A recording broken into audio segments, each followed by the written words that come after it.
Welcome to the MuscleTV podcast, and we have a special edition today, the IFBB Nationals edition.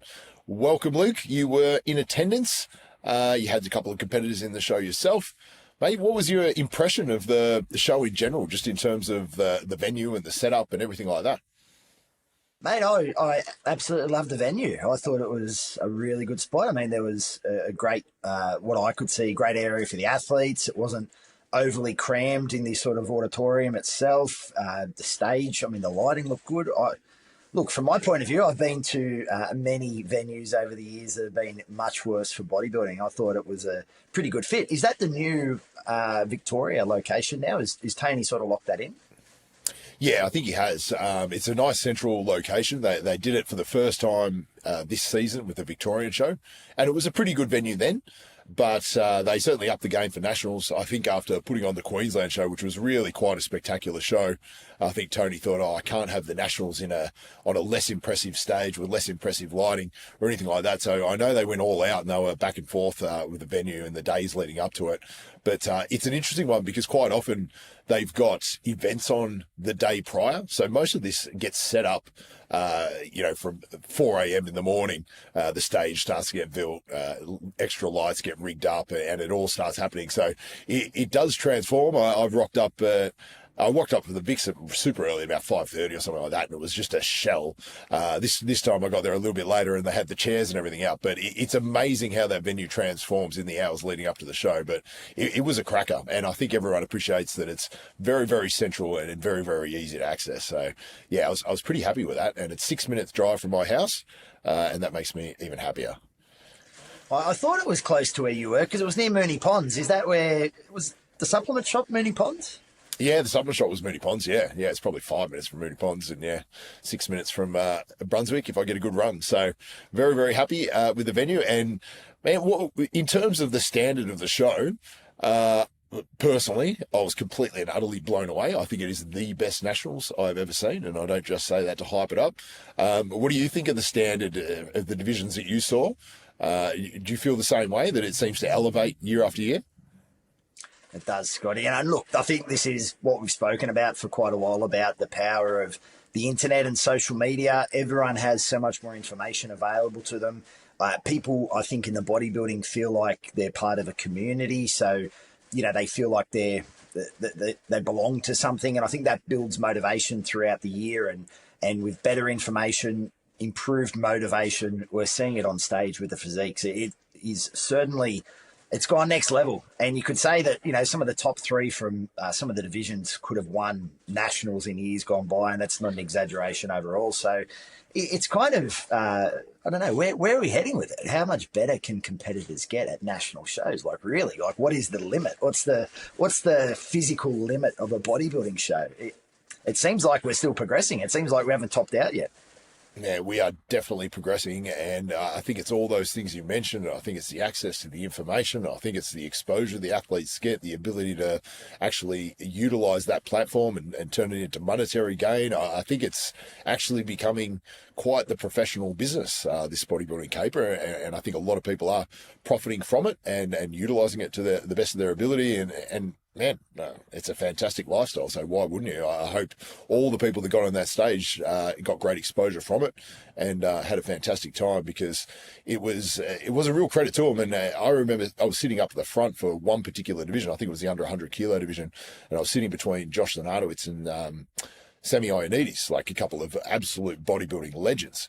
And we were looking at the second call out in the under 100 kilo class, and there were 4 guys in that second call out, all with great development, all with striated glutes. And we were just like, what is happening here? Like, this is the bottom call out. These guys are amazing. Like, it was... In the past, you used to just have a couple of duds in every division. Like, if you ended the show and you were somewhat respectable, you knew you'd beat some people because there'd always be a couple of duds. There were just no duds in the show. Like, there was just nothing. Like, it was competitive from first to last. It was just mind-blowing to me how good it was and the standard it's raised to. And I just have no doubt that it's going to continue to elevate, because there's a lot of good ones coming up in the junior ranks as well. So they're going to keep moving up, and they're going to push these veterans, and we only have so many opportunities to turn pro.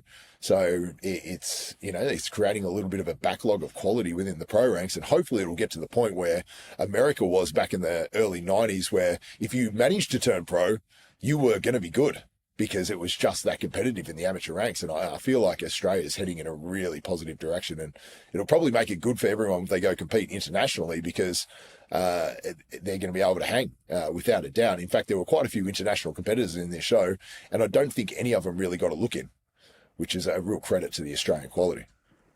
Yeah, mate, it was crazy. I was backstage and, you know, I was helping the few people that I had competing, and I was looking around, and it was just the, like, especially in the bodybuilding, but even the physique and the classic, it was just the amount of muscle mass that they actually have on their frames. And, you know, it seems to have really picked up over the last 5 to 10 years, the amount of lean tissue that people can hold. And I mean, I tend to think that seeing other competitors online, seeing other people online, you have an appreciation of the standard where things are. And I think that can be very, very motivating. And just going back to, I guess, the days when we were competing, you know, there wasn't a lot of information about your fellow competitors. So if you were looking good, maybe you could sort of kick back and think, oh, you know, I'm looking pretty good. But now it's in your face. You know, you're seeing your competition post day to day.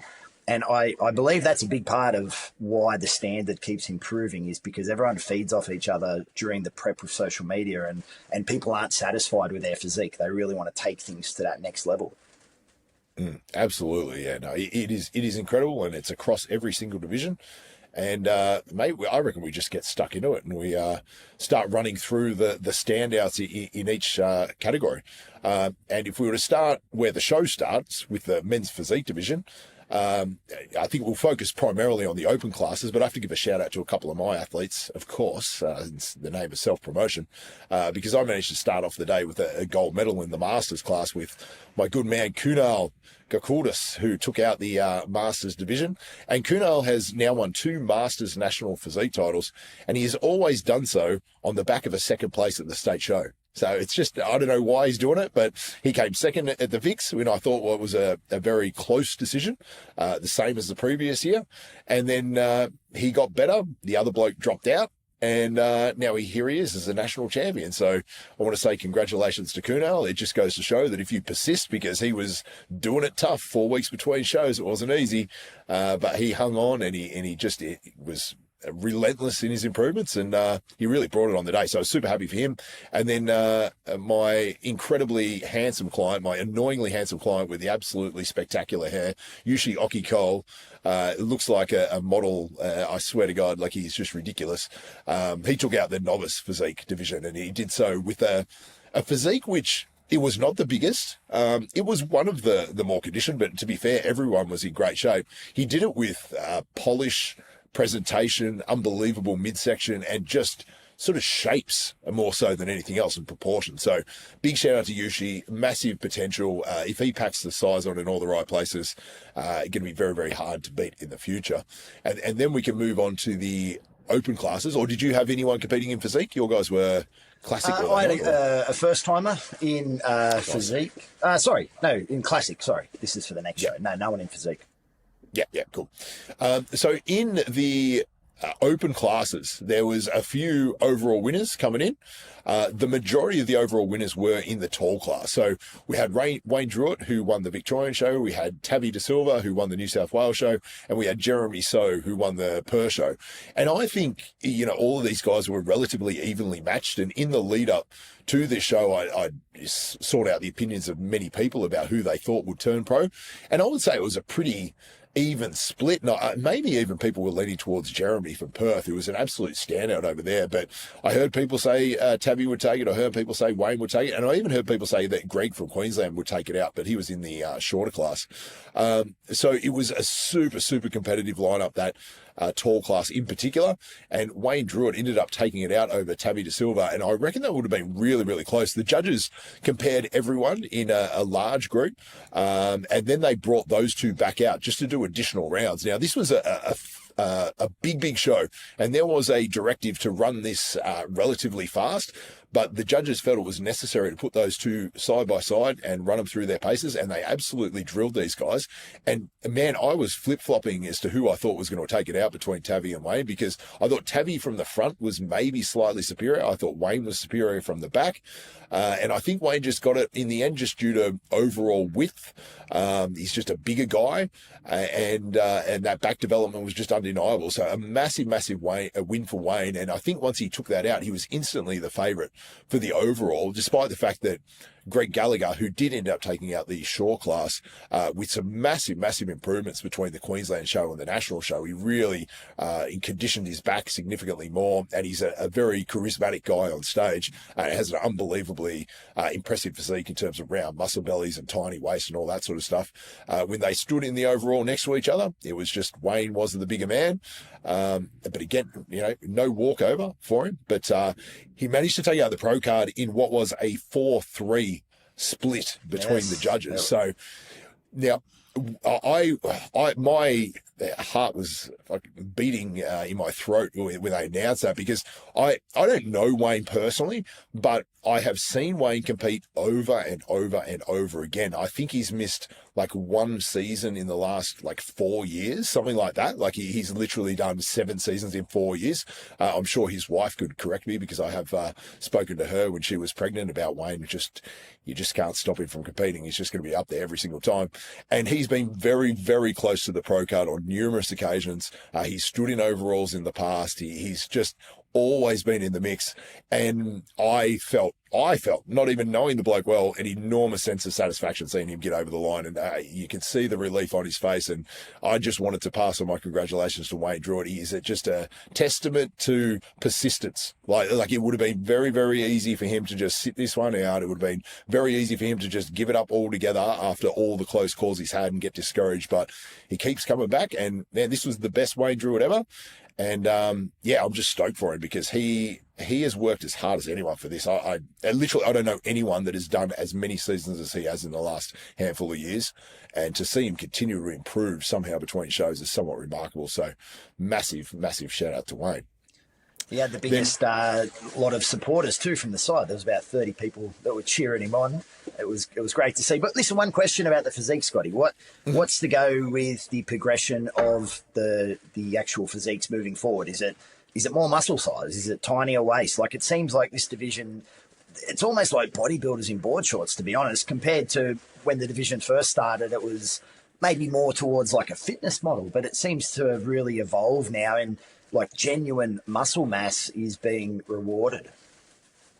Oh, there is a minimum size requirement if you're going to get a look in that division. Absolutely. The guys at the highest level are big guys. Now, there is a weight cap within the professional ranks, so you can only get so big. It'll be interesting to see, where Wayne measures up and how much room he's got to grow. I would assume he could still grow a little bit, but ultimately it's about all of it. It's like every division. It's everything. It is size, it is shape, it is proportions, it is conditioning, it is presentation. It's all of it. And I guess Wayne was the best package of all of it on the day. And in terms of improvements he could make, well, man, his back and his width is incredibly impressive. His conditioning is always on point. Maybe he could have a slightly thicker chest. Maybe he could have slightly more defined midsection. But, man, this is nitpicky stuff. I'd just be keen to see Wayne get on a pro stage and see where he stands next to all the other guys, because he just beat an incredible lineup here. He's going to be competitive at the next level, I have no doubt. So, yeah, massive congratulations to him. It's a huge accomplishment, and one he has worked incredibly hard for. Your boys in the Classic Division, mate, how did they go? Yeah, so I had a couple of first-timers. One first-timer in Classic. Absolutely nailed his condition. Anthony Sard, well done. He was in shape 12 weeks out, which presented many problems about how do you hold on to that. He's someone who just goes hard in the gym, and there's no holding him back, and he absolutely nailed his condition. It was just the size of the competitors. Honestly, he could have placed in years gone by, but the Classic divisions, they were absolute monsters. I was shocked at the Classic divisions. Like, it was the biggest Classic physiques that I've ever seen. The amount of muscle mass on there, and that was the only reason that he got pipped. It was just on size.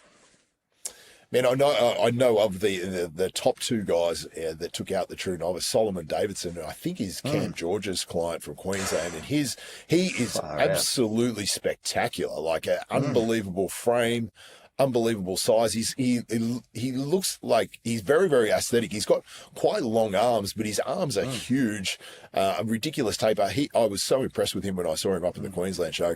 And Matthew Summers Hall is another guy which also competes in the super heavyweight bodybuilding division. So dude's like 6'3", 6'4", also annoyingly handsome, and just ridiculously large. So it is amazing, the standard of the true novice division, and it's somewhat terrifying. I honestly thought Solomon Davidson should have jumped in the Masters bodybuilding, and he would have probably challenged for it. He was just that impressive. He kind of had some poses that reminded me of Arnold's poses. 100%. Yeah. And he had the arms to match too. He did. Incredible arms. And I mean, he's a Masters competitor. This was his first season. I don't know where he's been hiding, but far out. If he can continue to improve, the dude, he might take out a pro card in the future. He's that impressive. Yeah. The open classes, there were a few guys in it that were sort of touted as the favourites for the pro card in the lead-up. I would say from the people I consulted with, it was Dominic Guardiolo in the short class, and Kyle Raggio. Dom took out the overall in Adelaide. Kyle took out the overall in Sydney. Both those guys were incredibly impressive and beat very difficult fields. That Adelaide show was no slouch by any means, and Dom took that one out in good fashion. So those two were going to battle it out in the short class, and there was a bit of a consensus opinion that whoever won out of those two was probably going to be the favourite for the pro card. It was an incredible comparison between the two, and when they first walked out on stage and they started hitting their poses, or in the first call out, I thought Dominic was going to get it. I thought he was just a little bit crisper. I just thought he was presenting really, really well, and I just thought overall he just had the slightly superior, I don't know if it's conditioning or maybe it was fullness. He just had a little more pop to him. And they continued to run him through comparisons, and they even brought him out for a two-man comparison at the end. And the more they posed him, the more Kyle came to life. Kyle presents incredibly confidently. He smiles on stage. He's incredibly poised. He's always got great midsection control. Kyle is a veteran of the sport. And I honestly think Kyle beat Dom in the true aspect of competition on the day, with presentation and polish and stage presence and all of those things. And when they started, I thought Dom would take it, and when they ended, I thought Kyle would take it. And by the end, the judges gave it to Kyle. So massive win for Kyle. All that posing practice has certainly paid off. That veteran savvy and experience on stage and how to draw the eye and look like you're having a good time and all that sort of stuff, it all worked to his advantage. And I really feel like on a physical level, you could argue for either one of them. And I think it was maybe the intangibles that got Kyle over the line. So as someone who has beaten people just on the basis of intangibles rather than physical superiority, I would personally like to congratulate Kyle on the way he went about it. So massive. That was stacked. Massive. It was good to watch. It was a split decision, wasn't it? It came down to the last vote. I was exactly like you, Scotty. At the start, I was kind of maybe leading a bit towards Dom. I mean, his glutes from the side and the rear were absolutely next level. He was super shredded. As it went on, I couldn't make a call. I was sitting on the fence. I thought it could have gone either way. But that was a very, very tight division. That was great to watch. Absolutely unbelievable division. And in the tall class, man, that was a very, very interesting class. And it was in many ways, I don't think it was controversial. I really don't. But it was very, very surprising due to the fact that most of these guys had competed in the Queensland show the week prior, and the results were very, very different. You had Big Coben, who took out the Queensland show and the overall, and he came in for nationals, and in my opinion, he looked significantly better. So in my eyes, he was a bit of a front runner. You had Matthew Gall, who a fan of MuscleTV back in the day, mate. He came up to me and said backstage and had a bit of a chat about MuscleTV, and I said, "Well, you're going to be excited, Matt, because we've got something coming your way, and I think you're going to like Matt. it." Thanks, mate. So love anyone that used to watch us back in the MuscleTV days. So Matt got fourth place up in Queensland in what was a somewhat controversial decision, but at the same time, there was just so much quality in that Queensland show. And for whatever reason, he just got bumped down a little bit there. And this time he was right in the mix. And another guy, Angus Warner, who also, I think, didn't place in the Queensland show from memory, or in his state show at least. I don't want to speak out of place there. But Angus Warner ended up in second. Matthew ended up in first. And Big Coburn ended up in third. And I tell you what, this is one division where you can say that any one of those guys would have unquestionably won in previous years and probably taken the pro card as well. It was ridiculous, the standard, all three of them in dynamite condition, all three of them most likely right at the top in terms of the weight cap. And it is literally coming down to personal preferences when it comes to shape and proportions and presentation. And I tell you what, Matt Gall is a very well presented athlete who's got some unique poses that he hits incredibly well, ridiculously peak biceps. And I think some of those just sort of showpiece shots was probably what got him over the line. And of course, unbelievable conditioning, like just ridiculously conditioning by the winners of both the open classes. You kind of have the freedom in that division, don't you, to pose how you want to some degree. You're able to put your own variation on it. So it's open to people with freaky poses and freaky body parts that just stand out. You know, bodybuilding divisions, it's more, here are the standard poses and we're going to see you from every angle. But the classic, certainly you can play to the strengths of your physiques. And it seemed like a lot of people had their posing really, really dialed in. Like some of the posing that I saw was phenomenal. They didn't even seem out of breath. They flowed very well. It just seems like the posing has come next level. Would you say that for a division like Classic, Scotty, like you sort of said, those poses, those that you can't really describe why it looks better than someone else, but it just flows well and it's just aesthetically pleasing. Would you say that's a very large determining factor overall? Oh, it has to be. When you look at the Classic Physique judging criteria, muscularity comes into it, conditioning comes into it, but once you are near the top of the weight class in terms of scale weight, and once you're in dynamite condition, the thing that's going to separate you is the aesthetics and the presentation of those aesthetics. So, yeah, for sure, it was absolutely the determining factor, I think, in this one. And to be fair, everyone was amazing, and it's a very, very subjective thing. So it's no doubt there was probably some dissension within the coaching ranks themselves, the judging table. And, probably each one up there had their favourites, but it's a consensus opinion. And, the best guys, I guess, ultimately took it out. And in the overall itself, it was Kyle versus Matt. And Kyle pipped him in the end. Both guys incredible. Both guys you can make an argument for, but Kyle's been around for a long time as well. He's another one who's found himself in overalls in the past, and he's kept coming back. And another super nice guy. I believe he's homeless now. No, that's a joke, but he's a nomad now because he's an online coach, and he sold his home, and he is probably going to travel the globe online coaching. So good on him. Good luck. Good luck. You got to do it. You got to do it before the kids come, don't you, Luke? Oh, yes, you do. Otherwise, that's it. Yeah, the travel comes to a brutal end. In terms of the bodybuilding, the open classes, again, unbelievably stacked, somewhat ridiculous. The lightweight division wasn't a huge class. In fact, Lovegeet Singh was the only one in it, but he was a quality lightweight competitor. Ron O'Donnell took out a really good middleweight class, and then things got really, really serious once we got to the light heavyweights between James Newcombe, the overall winner of both Perth and Queensland, and Prajot Singh, who was incredibly competitive in the New South Wales show and has an unbelievably beautiful looking physique. He looks like he could maybe do classic. He's probably outgrown it to a degree, but he's an unbelievably impressive guy in terms of the aesthetics and the tiny waist. But ultimately, I would say it was the pro-like density of James Newcombe that got him over the line in that one. The open heavyweight class, which is the one I mentioned before, where I think it had about 9 guys in it, and every single one of them had striated glutes, enormous size and great balance. Taken out by Mike Dawn, who no one had more striations than Mike Dawn.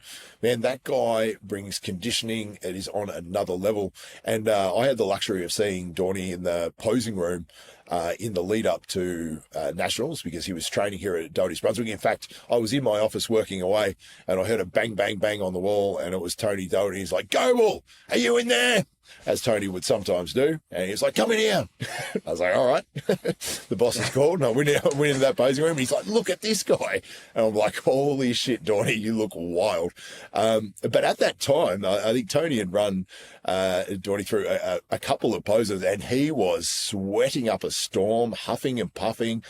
He looked like he was in incredible pain.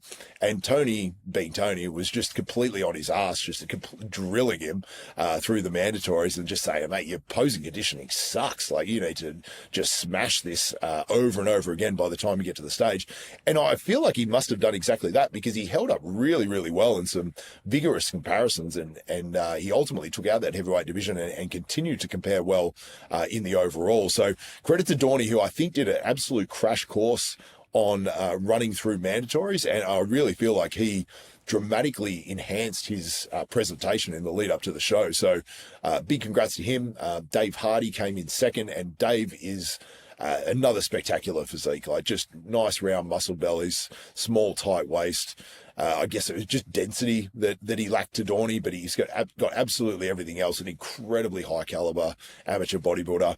And a mate of mine, Dylan Mendelsohn, took home third. And Dylan's a great bloke. He could have done the Masters division, chose not to.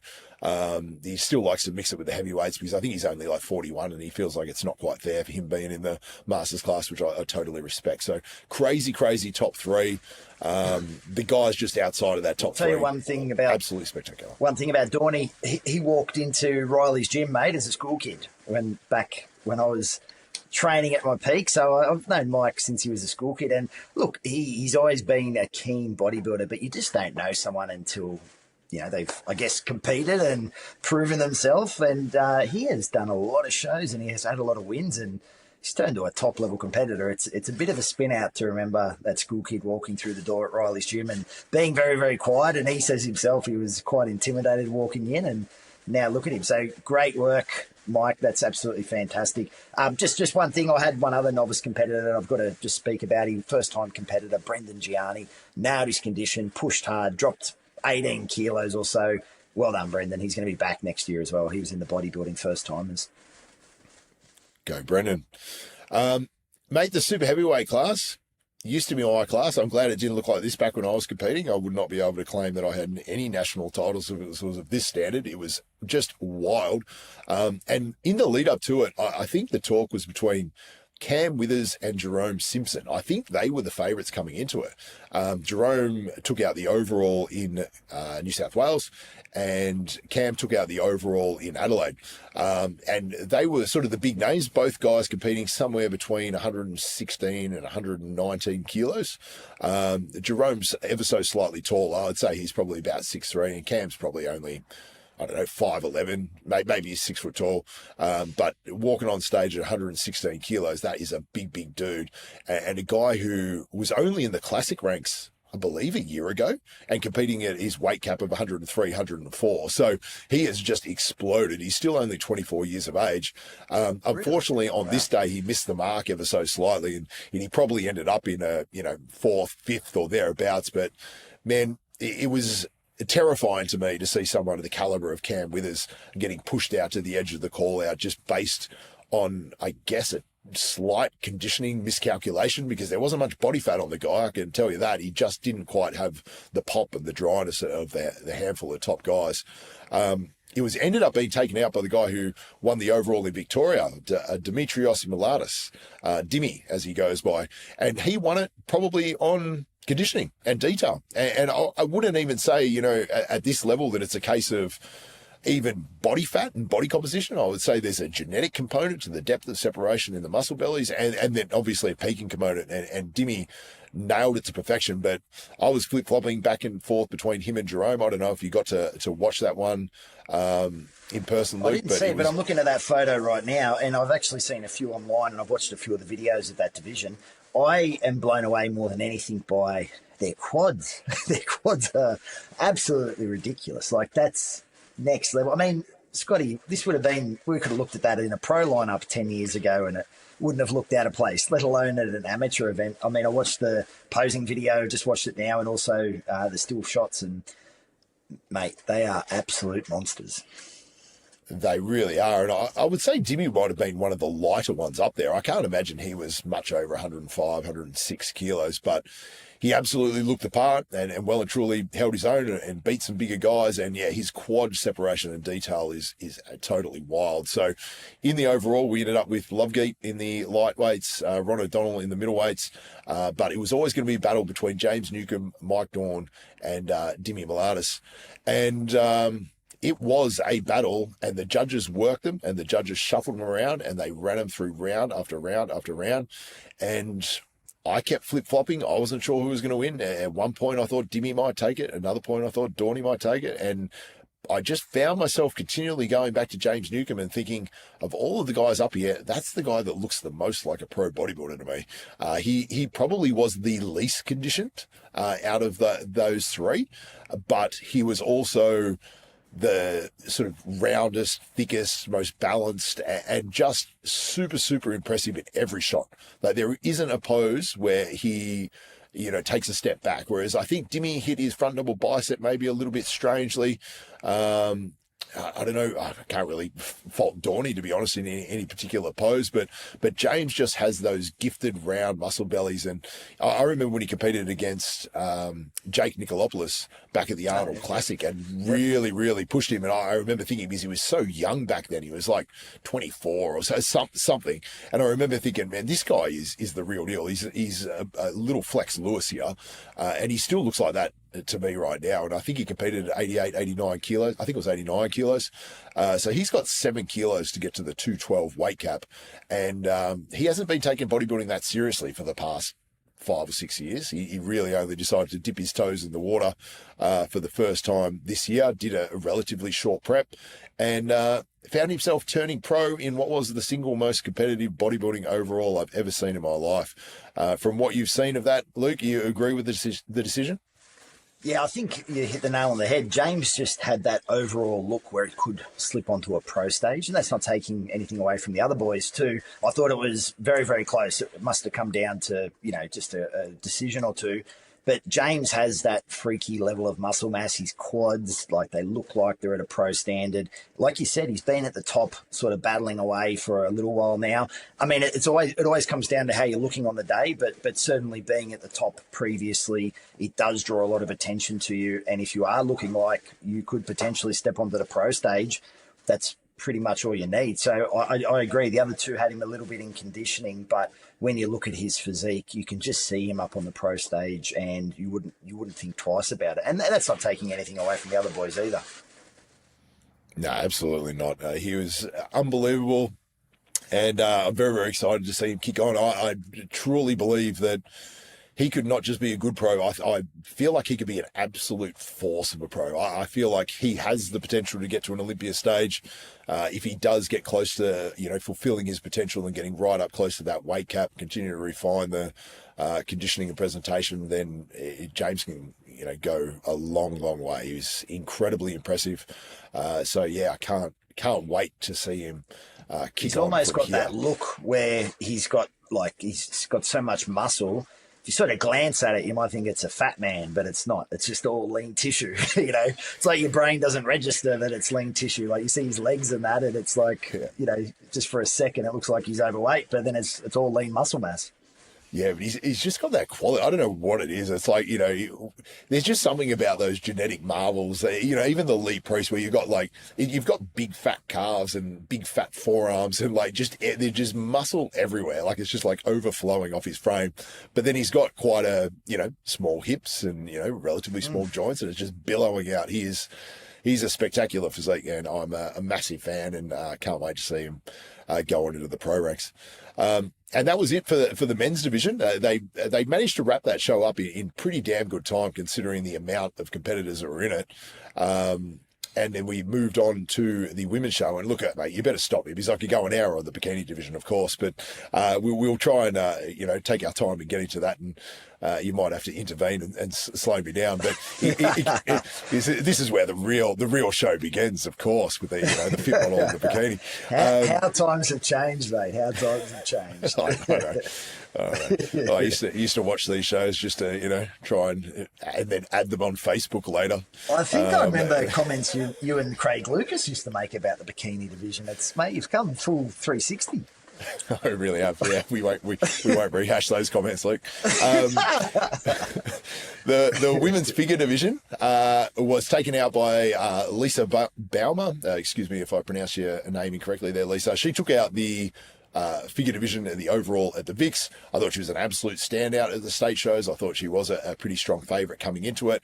The two girls that placed behind her did push her along a little bit. Perry Timo and my client Amy King, who took out the overall in Perth. Both of them very, very competitive and presenting in awesome shape. And, they've got characteristics of their own physique, which is incredibly formidable. But Lisa just had overall density, ridiculously wide back and impeccable conditioning. So she took out that title and got herself a pro card as a result, because it was a relatively healthy figure division, I must say. I can't remember how many girls were in it, 8 or 9, and they were all good. Again, there was just no average competitors, which is just a rarity at times. So yeah, congratulations to Lisa.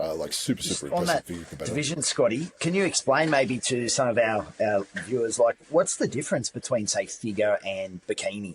What are the judges looking for? How do you distinguish? Because both of the divisions have kind of moved. Bikini kind of used to be how the figure was, and now it's progressed up another level. So what's bikini and what's figure? So figure has a higher degree of muscularity, a higher degree of conditioning, and their poses are essentially the same as the male bodybuilder relaxed poses. So front relaxed, side relaxed, rear relaxed, etc. So it is based very, very heavily on taper and muscularity and balance across the physique from top to bottom, side to side, etc. The bikini division is a much lower level of muscularity, a far lesser requirement on upper body muscularity in particular, more of an emphasis on probably glute development, delt development, tiny waists, and just a lower level of muscularity. Like if any of these bikini girls walked into if any of these figure girls walked into the bikini division, they would be placed dead last just on the basis of excessive muscularity, overdeveloped body parts like, lats, traps, arms, all that sort of stuff. They would not fit within the criteria, and vice versa. If any of the bikini girls jumped in that figure division, they would just probably be at the bottom of the pack, just due to the fact that they do not have the muscle to hang with these girls. So yeah, a little bit of a difference there for sure. The women's physique division, only 2 girls in it, so sadly not enough to qualify for a pro card. Tamarin Durnham and Leanne Hall, first and second there, so congratulations to them. It's not your fault that, there's not enough girls in order to turn pro. They brought great physiques on the day and deserve the place where they do. Yeah, very, very impressive. The women's wellness is a hotly contested class, absolutely. And, man, the short class was everything. The short class was the class. I think every single overall winner was in the short class. So it was, looking at it backstage, I was like, yes, I've got a good tall class girl. She's really got a chance to make this overall, because the short class was just terrifying. Caitlin McGuinness, who took out the Adelaide show and the Queensland show, was a heavy favourite coming into it. Jackie Watts took out the New South Wales show. She was a favourite. I had Kayla Hughes in it, which she took out the Perth overall.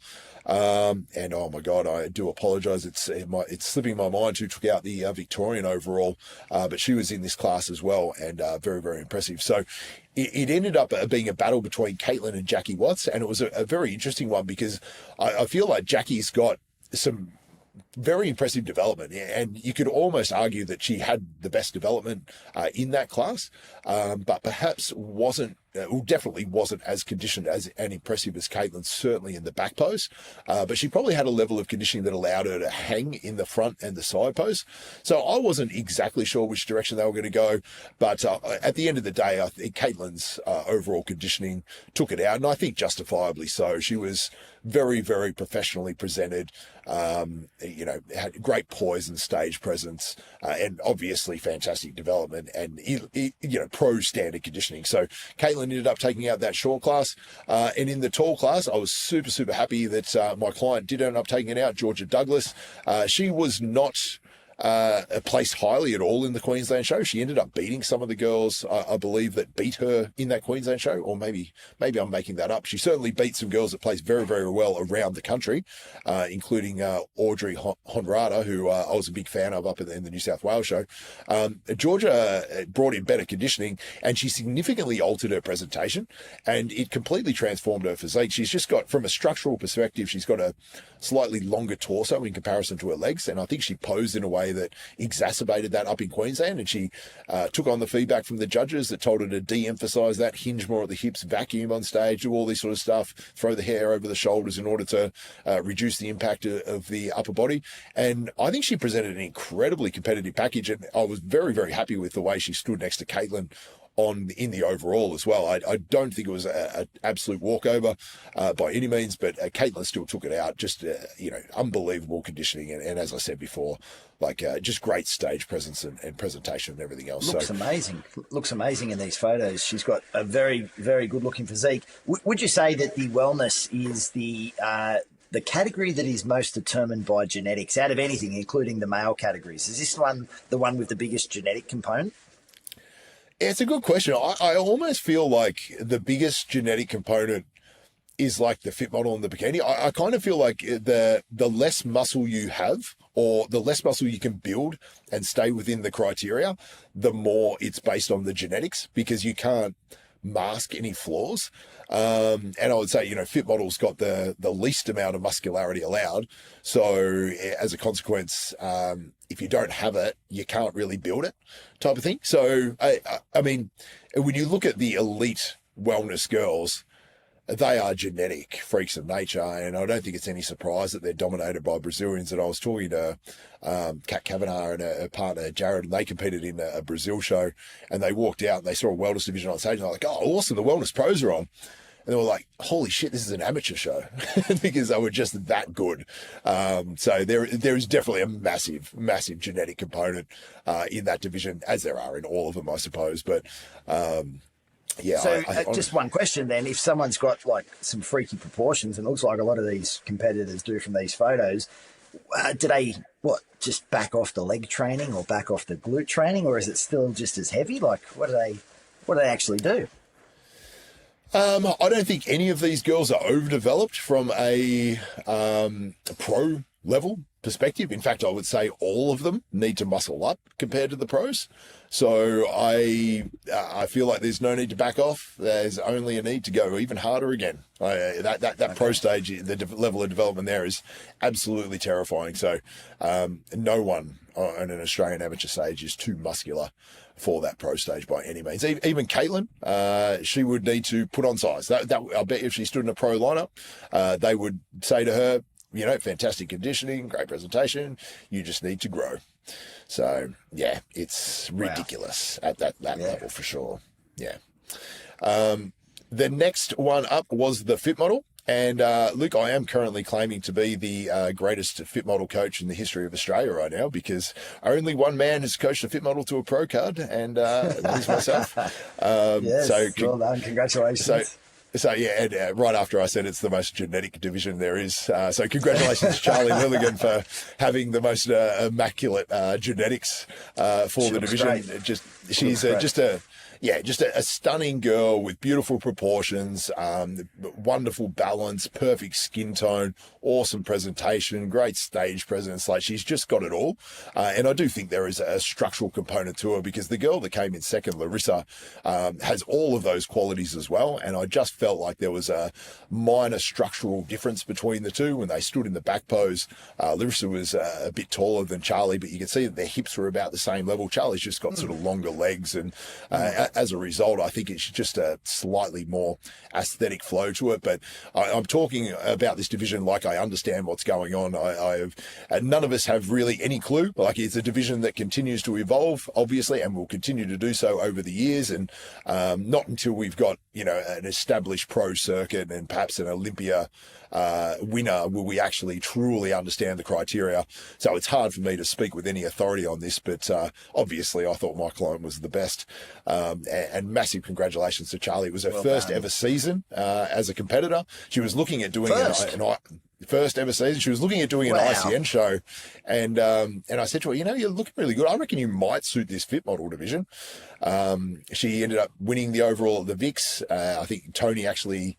I think Tyler Mannion called Tony or something like that just to discuss whatever, and he said, I saw your fit model division and that girl that took out the VIX is absolutely perfect. So I think it was sort of ordained that Charlie was going to be the standard to beat in Australia, and she took it out, which is a massive win for her. And I spoke to her yesterday, and she is looking to jump on the pro stage as soon as possible. So it's just a case of when they announce the pro circuit, she'll probably be in the first handful of shows. She's keen to go again. She absolutely loved the process, and that girl just shines on stage. So massive congratulations to Charlie. Big congratulations to Larissa as well. Incredibly formidable competitor, a beautiful girl, and just a nice person as well. Like had all the love for Charlie backstage. So a great bunch of girls in that class. And then the Bikini Division, which was ridiculously huge, well over 100 registrations in bikini alone. Wow. I can't remember what it ended up at, but even a week prior, it was it was 103 competitors when Tony showed me, and I know a lot more signed up after the Queensland show, so it was probably around 120 or something actual registrations in that Bikini Division. That's including crossovers, but even still, it was absolutely ridiculous. There was I've got plenty of clients in this one. I don't know I'll be able to shout them all out just from time's sake. One of my clients I've been working with for many, many years, Beck Taylor, might possibly completely forgot that she was doing the Masters division, may have been looking for her backstage, wondering where she was. And then I walked out front of stage and realized that she was in the middle of the first call out in the Masters division and about to take it out. So congratulations to Beck for taking out the Masters division. I forgot you were doing that. Nice. And I was very, very happy to see you come back out and do very well. Fantastic. Open talk. Unbelievable. She generally wins. It's just Beck's story. She generally wins. Looks very good. Yeah, she's an outstanding competitor. Open Class A, we had a overall winner at where did Marlette win the overall? She won it in New South Wales and Victoria from memory. So Marlette was one of the strong favourites coming into it. Just, again, what to say about Marlette? Like, beautiful girl, incredible presentation, stage presence, crazy backshot. Like, glute development is obviously a massive part of the criteria in the Bikini Division, but she's got glute development and just special glute shape. I don't know what it is about it, but Marlette, when she turns and does her back pose, everyone's like, oh yeah, okay, she's going to win. And she did indeed do that and took out Class A, the short class. Marlette was in a real battle with the girl that took out the Class B up in the New South Wales show, Hannah Carter, who's actually a junior competitor and an unbelievably developed junior competitor. In fact, when she walked out on stage at the New South Wales show, I almost walked out. I was like, oh, that's it. We know who's winning the pro card. Hannah Carter's going to take it. She's ridiculous. Like, this girl is absolutely unbelievable. Giant glutes, big, just great cap delts. Just a super impressive girl. I could not believe that she was a junior. I believe that she's a natural junior. Not that that's any of my business, but she's now, what a physique. Unbelievable. Marlette did take her out in that Sydney show, so it just goes to show how good Marlette is. But Hannah Carter ended up taking out Open Class B against an incredible bunch of highly competitive girls in that one. Open Class C was where my client Kira Longmuir shone. She took that one out, and she had already won the Adelaide overall and the Queensland overall. So in most people's eyes, it was coming down to Kira and Marlette, both of them with 2 overall state titles in the lead up. And Kira is probably the single most relaxed competitor I've ever coached, Luke. And I think it works to her favor. Nothing phases Kira. She rocked up to this show. I can't remember what time she rocked up to this show, probably around 3 o'clock. in the afternoon, and she was like, yeah, I need to get my tan done. And I'm like, I don't even know if the tanning tents are still up, Kira. We'll better go find out. We went back, there was one tanning tent there. There were no tanners around. Everyone else had been tanned, but Kira wasn't too fussed about it. She would just leave it to the end, and obviously ends up having the most perfect tan you've ever seen in your life. When she competed in the Adelaide show, she forgot her food scales, but that didn't bother her. For the 3 days leading up, she just ballparked the carbohydrates and guesstimated them. She's pretty good at portion sizes, so she tells me. And she looked ridiculously good there and took that one out as well. So I try not to stress Kira out because I figure she's just got a good thing going. And in all honesty, for the 5 weeks leading into the Nationals, she looked like she could walk on stage any day at any time of day and take out a show. Like, she just doesn't get bloated. She doesn't get water retentive. And I all think it's due to the fact that she just doesn't get too stressed. I think Kira's a pretty relaxed person. I mean, she gets a little bit of nerves in the lead up to the show, but it doesn't impact her in any way, shape or form. So she's an absolute standout. Thanks, Scotty. Just for my curiosity, if she was looking good about 5 weeks out and you're maintaining that condition, what sort of calorie targets are we talking? This is purely for my own interest. For someone who's in shape in a bikini and top level, winning their pro card, what sort of calories are they on? So at 5 weeks out, we were like, okay, you're done. Your body composition's there. We're going to, you're dropping your output down. You're only doing 8 to 10,000 steps now. You've got no cardio. We're bumping your food up a little bit. She probably was sitting on around 2,000 calories with low output at that point in time. And I just said to her, well, actually, we said to her, because she's sort of coached by myself and Josh Birch, that we want to do a little trial peak in 2 weeks' time. And she messaged back 2 weeks' time to the Adelaide show, do you mind if I jump in it? And we're like, yeah, go for it, like, let's do it. I think for that show, we carved her up on, it was something like 400 grams of carbs for 2 days, followed by 325 or something the day before the show. And I remember just thinking, oh man, I think she's a little bit flat. I've seen her fuller in the past. We'll go a little bit harder for the Queensland show. So she continued on her maintenance, 2,000 calories and, low output for a while. And then we carved her up more aggressively. It was like 400 grams of carbs for the Queensland show. Barely changed anything in terms of weight or fullness. So for the national show, she was on, she had over 1,500 grams of carbs in the 3 days leading up to it, and completely unspillable. I still look at her and I'm like, maybe we could have gone harder again, because she's got the digestive system of the gods. She just sucked it all up, and it went to all the right places. So, it's a very individual thing. I've got some girls which are carbing up on 250 grams of carbs. I've got some girls that are carbing up on over 500 grams of carbs, like Kira. It's always hard to know. It's the same as Charlie, the fit model. She was in great shape, and we just toggled between, I think it was like her rest days were 350 grams of carbs, her training days were 450 grams of carbs. Didn't do a peak week for Charlie. We just dropped the training intensity, dropped the output the last few days, and just ran her in on 450 grams of carbs for 3 days straight, and jumps on stage and looks incredible. So worked amazing. It is amazing. I mean, I think once you're in shape, I don't know. Yeah, it's hard to say, because for some people, their metabolisms just aren't robust enough to support that sort of calories. So it was, a very unique individuals, those two. Class D was an interesting one, because Kirsty Roguli. I apologise, Christy. Oh, I've absolutely butchered your name in every way possible. So complete apologies there. She did not make first call out in the New South Wales show. She ended up taking out Open Class D. So I love this story, because it's just a testament to resilience. She could have been completely discouraged. She could have gone, the judges don't like me here, I'm not going to do this anymore, and not continued on to nationals. But obviously she took the judges' advice. I remember her in that New South Wales show, because I'm a bikini nerd now, and she stood out to me. I remember thinking, that front pose is outstanding, but in the back pose she was overly conditioned, and she clenched her glutes, and it gave them sort of a hint of striations, and lifted them in a way which wasn't very aesthetic, and detracted from her glute hamstring tie-in. I think she came in a little fuller and softer for this one, and I think her back pose was executed perfectly.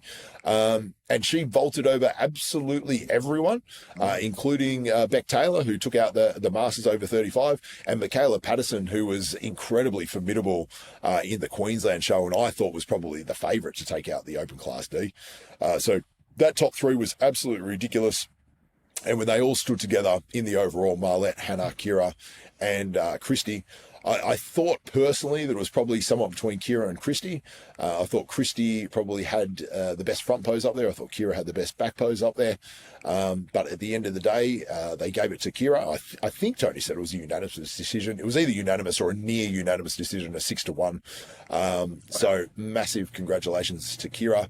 And thank you for all the inquiries you have generated in my inbox. How many pro cards is that now, Scotty?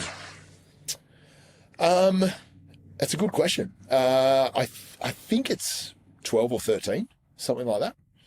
Amazing, mate. Well done. Well done. It's crazy. So, yeah, very, very happy about those wins. That Bikini Division is super stacked, and yeah, it's very, very competitive. So I feel very lucky to get to work with athletes the caliber of Kira. But I had lots of other athletes in the show as well, which did really, really well. I'd love to give them all a shout out, but it's probably, we've gone a little bit over for this episode, so we'll probably have to wrap it up there, mate. But I just wanted to say congratulations to Tony Doherty, congratulations to the IFBB in general. I really do feel like they are raising the standard of the sport. There's a pathway to the pro ranks now, which is very defined, and I think it is only a matter of time before the Aussie pros are really, really doing some damage.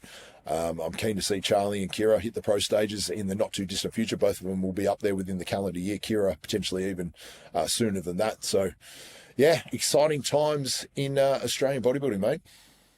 Very exciting. Tony's doing a great job. And I just got to say, the Instagram page, the updates that they do, the videos that they do, fantastic. That's inspirational in itself, just to see all the competitors literally that day coming up with great photos and even music to some of the routines. Fantastic.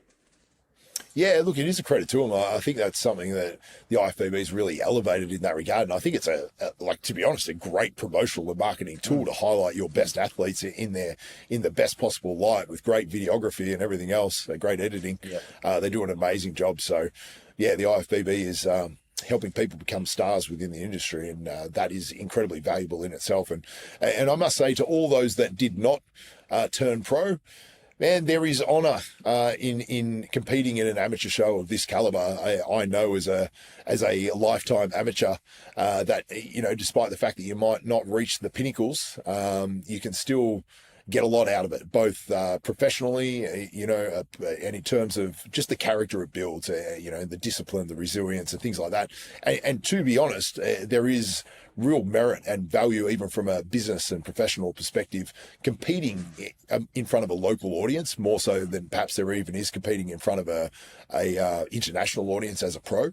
So, to those that didn't make it, and honestly, it was an honor to watch you on that stage, and I loved that show. Honestly, I think it was a historically great show, and the reason it was a historically great show, it wasn't due just to the winners. It was due to all those people that pushed them to be their best, and made them work incredibly hard for those victories. So credit to everyone that took the stage that day. It was 100%. Genuinely impressive, and I was just absolutely blown away by the depth of the quality. So if you didn't get to check it out, by all means, check out the next IFBB shows that come around. Give them a follow on it was IFBB Pro League Oz, I think it is, on Instagram. Yep. And keep an eye on the comp calendar, because it's quite the spectacle. And for all of those who are listening and watching along, please give us a follow, give us the thumbs up, and place a comment below. If you disagree with any of the judges' decisions, go hard. Attack them. Yeah, they love that. And it's good. It's good for the algorithm. So, yeah, get after it. Thank you as always, Luke. And I think we went on a little bit long for that one, but, it was just too damn exciting not to. That's it. Let's wrap it up there. There's no cure for this one!